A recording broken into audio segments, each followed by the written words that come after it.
Hi guys, எல்லோரும் எப்படி இருக்கீங்க? நான் ரொம்ப நல்லா இருக்கேன். இன்றைக்கி என்னென்னா, கடல் பாசியில் வந்து ஒரு ஜெல்லி செய்யலான்னு சொல்லிட்டு வீடியோ பார்த்தேன். சரின்னு சொல்லிவிட்டு அன்றைக்கி ஒரு நாள் சூப்பர் மார்க்கெட் போயிருந்தேன். அங்கே வந்து இந்த அகரகர் பார்த்தேன். சரி நம்மளும் வீட்டில் செஞ்சு பார்க்கலாம் அப்படின்னு சொல்லிட்டு ஆசையோடு வாங்கிட்டு வந்து நானும் செய்ய ஆரம்பிச்சிட்டேன். இதில் என்ன பிரச்சனைன்னு எனக்கு தெரியல. நான் இதில் வந்து என்ன மிஸ்டேக் பண்ணியிருக்கேன்னு எனக்கு தெரியல. உங்களுக்கு தெரிஞ்சுன்னா கண்டிப்பாக கமெண்ட் பாக்ஸில் சொல்லிட்டு போங்க. நான் கரெக்டாக தான் செஞ்சேன்.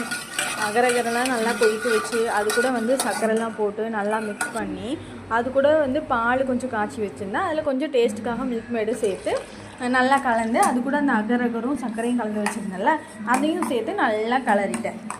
சரி டேஸ்ட்டுக்கு வந்து நட்ஸு கொஞ்சம் போட்டுக்கலாம் அப்படின்னு சொல்லிட்டு நட்ஸு அப்படியே போடாமல் கொஞ்சம் பவுட்ரு, கொஞ்சம் குறப்பாக பவுட்ரு மாதிரி செஞ்சு அதையும் போட்டு நல்லா கொதிக்க விட்டு அதை வந்து ஒரு சின்ன பிளேட்டுக்கு வந்து மாற்றிட்டேன். சின்ன பிளேட்டில் ஓரளவுக்கு கொஞ்சம் பெரிய பிளேட்டு தான். அதில் வந்து ஊற்றி அது கூடவே கொஞ்சம் நட்ஸ் எல்லாம் வந்து கிரைண்ட் பண்ணி வச்சுருந்தேன்ல, அதையும் அது மேலே தூவி கொஞ்சம் நேரம் ஃப்ரிட்ஜுக்குள்ளே வச்சுட்டேன். அதை ஃப்ரிட்ஜுக்குள்ளே வைக்கணுமா இல்லை வெளியில் வைக்கணுமான்னு எனக்கு தெரியல.